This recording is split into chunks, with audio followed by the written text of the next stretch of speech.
আমার ছেলে যখন শহীদ হয় তখন তার বন্ধু বান্ধব তাকে নিয়ে সারা রাত্র কাটায়, অগুম করে।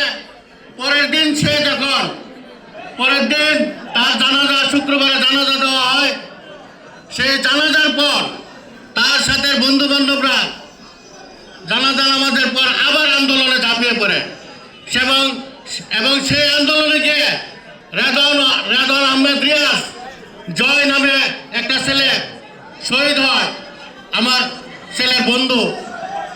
আমার স্মরণ করিয়ে দিতে চাই আমি, যেদিন বলেছিল পুলিশ কর্মকর্তা স্বরাষ্ট্রমন্ত্রীকে যে একটা যায় আর তো যায় না, আমি বলবো তার সাথে আমাদের যারা তার বন্ধু বান্ধব ছিল এবং 5ই আগস্টের পূর্ব পর্যন্ত তারা আন্দোলন চালিয়ে যায় এবং সেই কোকো ও শিয়া বাটারের ইউনিক কম্বিনেশনে তৈরি Natura expert care body lotion স্কিনের ড্যামেজ হিল করে, ত্বক রাখে সফট ও ময়েশ্চারাইজ। লুকিয়ে আর কতদিন, বাই বাই ড্যামেজ স্কিন। ছাত্রছাত্রীদের পাশাপাশি যারা শহীদ হয়, তার পাশাপাশি যারা আন্দোলনে ছিল, তখন ভীত হয়ে শহীদের মা বাবা, ভাই বোন, সমস্ত পরিবার এই আন্দোলনে ঝাঁপিয়ে পড়ে।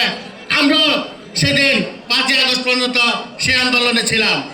আমি বলতে চাই, আবাবিল পাখি যেমন পাখির মাধ্যমে যেমন কাবাগর রক্ষিত হয়েছে, সেই আবাবিল পাখির সাথে প্রত্যেক যারা আন্দোলনে গিয়েছিল তাদের মা বাপ, ভাই বোন, ছেলে মেয়েদের জন্য তারা তাদের পাশে ছিল, যার কারণে আবাবিল পাখির মতো এই স্বৈরাচারী এরশাদ পালিয়ে যেতে বাধ্য হয়।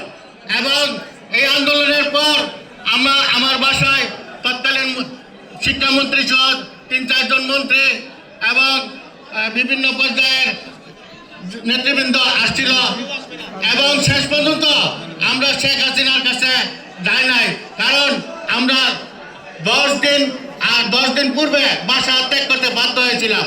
কারণ আমাদের উপরে যেভাবে হুমকি ধমকি এবং আমরা যে গুমের শিকার হতাম, যদি আল্লাহর কাছে আমরা প্রার্থনা জানাই, যদি এই সরকারের হাসিনা যদি পালায় না যেত তাহলে আমাদের কি অবস্থা হতো? আমরা নিরাপদে বাসায় থাকতে পারতাম না, আমরা ঘুমের হতাম।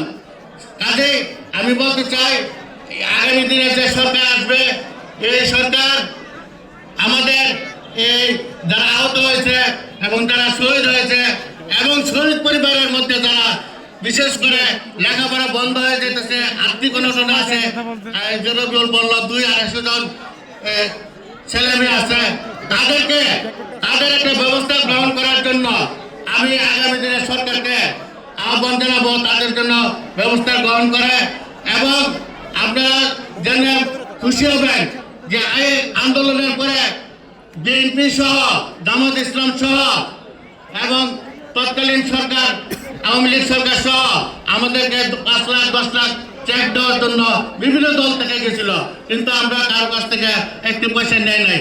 আমরা বলেছিলাম যে যারা এখন আহত আছে তাদেরকে আগে চিকিৎসা দরকার, আমাদের ছেলেরা তো শহীদ হয়ে গেছে, আমাদের আর দরকার নাই, যেহেতু আমরা চলার মতো। কাজে যারা আহত আছে, বিশেষ করে আগামী দিনে সেই আহতদেরকে, পঙ্গুদেরকে সুচিকিৎসার একটা ব্যবস্থা করার জন্য সরকারের পক্ষ থেকে আহ্বান জানাচ্ছি। বিশেষ করে আগামী দিনে রাষ্ট্রনায়ক তারেক রহমানের কাছে এই আশাবাদ ব্যক্ত করি এবং সুখ সন্তপ্ত পরিবারের প্রতি আত্মার মাগফিরাত কামনা করে